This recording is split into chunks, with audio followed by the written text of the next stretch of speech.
Well, the presidential race descends somewhere deep into Dante's inferno. The Supreme Court picks some winners and losers for the Arkansas ballot. We're going to talk politics with consultant Richard Bearden of Impact Management Group and talk business and politics Michael Cook. Gentlemen, thank you for being here. Thank you. Let's spend the first time talking about Dante's inferno and the presidential race. This has been a week unlike anything any of us have ever witnessed in presidential politics. I guess my first question to you, Richard Bearden, is: are we witnessing the end of the GOP as we have known it? Is there going to be this civil war that seems to be brewing? Well, I think you're right. I want to correct something, though. I don't think this is a week unlike we've ever seen. This is a presidential campaign unlike I think any of us have ever seen. A lot of twists, a lot of turns. I do think Mr. Trump's in a deep hole. The question is, do the voters that he brought into the Republican primary, some 14, 15 million, do they come out in greater numbers? Do they stand up with him? I think the Republican establishment is pulling away from him. And in fact, Trump's comments seem to be more aimed at times at the Republican establishment as they do to Hillary Clinton, and that causes a problem. I think the party will be back when the election's over. The question is, where do Trump supporters go? I think he maybe fades in the background and Republicans move on. You think he fades into the background? I don't know. He had 14 million votes in the primary. Look, the bigger picture, though, is this race is about as close to over as you can get before Election Day. I mean, on Friday, Trump was defending himself against new charges of women coming forward, saying he'd made inappropriate advances, just groping them, so on and so forth.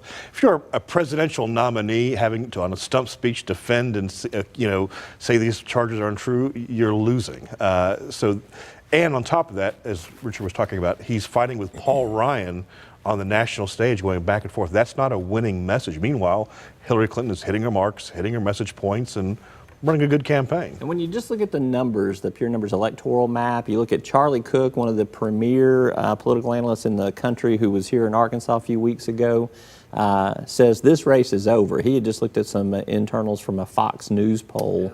And I think that if you look at it with the state-by-state polling averages and the trajectory that they're on with as little time as left, can we agree that it is Hillary Clinton's got this one in the bag? Well, I think there's two things. I think we can agree that it's pretty much over now. It's not over till it's over, but it's almost over. But the bigger question is, how many Republicans go down with Trump, meaning people running for the U.S. Senate, governor, Congress, all across the country? I think Trump is going to take a lot of these people down for a variety of reasons. I don't know if it's too early to say if it's going to be a wave year, but this is the perfect storm for Democratic candidates to running across the country. What do you think, Richard? Well, Real Clear Politics today has got a map that shows Donald Trump has got an almost impossible path to get to the presidency. I think you can look at a number of different combinations where Secretary Clinton can lose 1, 2, 3 states and still win. Donald Trump almost has to win every state out there. The one catch, and I agree with a lot of what Michael just said, the one catch I have is I look at the Brexit polling. Millions of Britons said they were not for leaving the EU, and yet they went and cast ballots in that election to get out.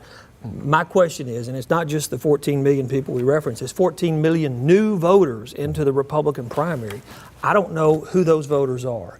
I think he has a tough uphill road to battle to get where he needs to be. I think the revelations that keep coming out don't make it any easier. I think this race is Hillary Clinton's to lose.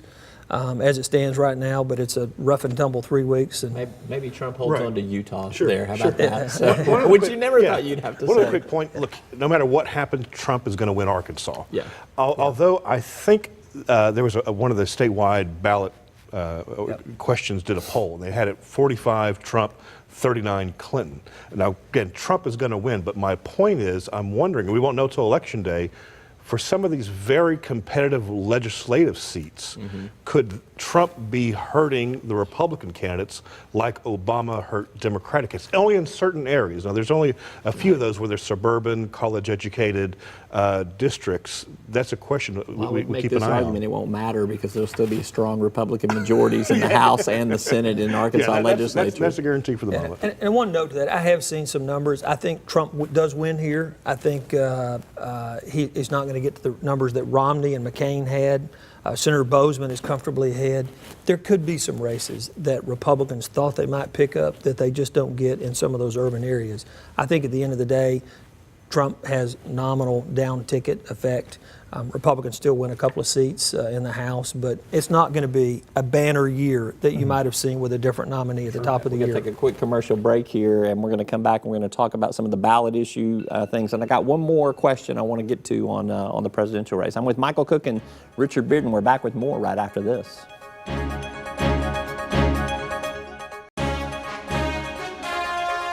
Welcome back. I'm back with consultant Michael Cook, consultant Richard Bearden with Impact Management Group. Gentlemen, before the break, we were talking about, I want to throw something out there. There is some national conversation going on. Steve Schmidt, former McCain campaign operative, says he thinks that Donald Trump and those around him, Bannon from Breitbart, Kellyanne Conway, Roger Ailes, I would even put Mike Huckabee in here, who has some media savvy, may be setting themselves up for some sort of media/political establishment after the election is over, assuming that they lose, to tap into that 14 million, 30 million, however many people that are out there that are supporters of them. Can you see something like that happening? Can you see kind of what they are suggesting evolving, kind of an alternative to Fox News? That makes sense because the campaign that Trump is running, a college Republican intern could do a better messaging job than the Trump campaign. I mean, it's just all over the map, and the way he's doing it, where he's basically trying to burn down the Republican House, and I think it does look like he's setting himself up for something post-election. Maybe it's Trump television, maybe it's Trump radio, or something, the alt-right, which is basically saying white nationalists when you say alt-right, trying to tap into that and make some more money. What do you think, Richard? Well, it could be. I mean, if you look historically, and I'm thinking about Pat Robertson, he came into the Republican Party, he brought millions of new voters, and they sort of kind of faded out. I look at the Ross Perot movement that kind of popped up and faded out. The question remains, at what point does Donald Trump decide there's other things to go do and move on? And it remains to be seen. Don't know. Yeah. All right, let's turn our attention to the state of Arkansas. The Supreme Court made a little bit of headlines this week, much to one person at this roundtable chagrin here. We saw them kick off the medical tort reform measure. We saw them kick out the casino measure. They upheld the medical marijuana amendment staying on. I think there's still a little something waiting on the Medical Marijuana Act. Put a little bit in context, Richard. Where do you think some of those things were going to fall in polling that got kicked off, casinos and medical tort reform? Well, I mean, I think the casinos were going to be very close. I know you polled it, showed a little bit wider gap. I think, again, there are people that probably go to casinos that don't let their neighbors or their folks at church know they go to casinos. I think at the end it would have been a very close race, and it could have pit either way. Medical tort, I know here this week. Full disclosure, you were representing the we pro-casino were. campaign, Our campaign right? firm was working for them and fully involved in the measure passed. I think on the medical tort, here at I think last week, earlier this week, you saw the hospitals and the hospital association, the physicians starting to come out. I think they could have gained a little bit of momentum going in, but again, in both cases, the Attorney General approved the ballot title.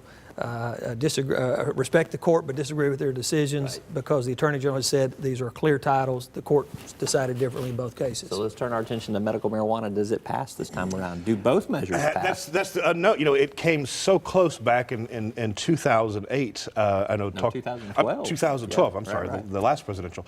And I know Talk Business did a poll about those recently. I forget the numbers. You would know 49, those. 43. 43. Right. I'm not quite sure if it passes this time. I wonder if with having two on there, if it's too confusing, and that people may say, vote against them both. But I don't think they'll pass, but I could be surprised if they. You guys throwing some polling around on that one?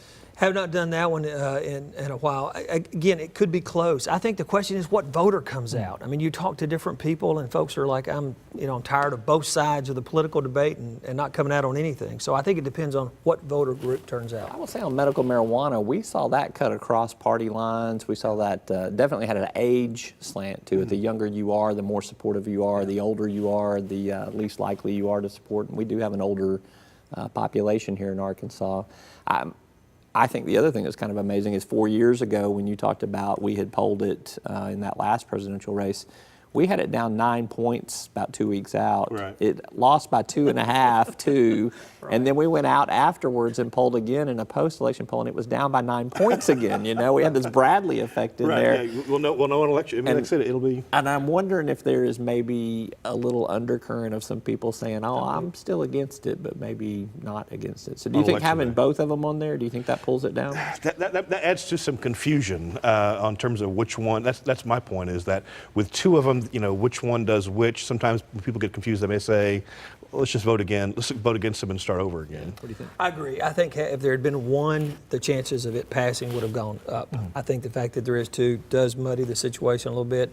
The Arkansas voter, when confronted with not really being sure, has a tendency to vote no. So who knows? All right, It'll be Richard close. Bearden, Michael Cook, thank you both very much. Appreciate you for being here. And thank you for watching today for today's program. We look forward to seeing you again next time. I'm Roby Brock. See you then.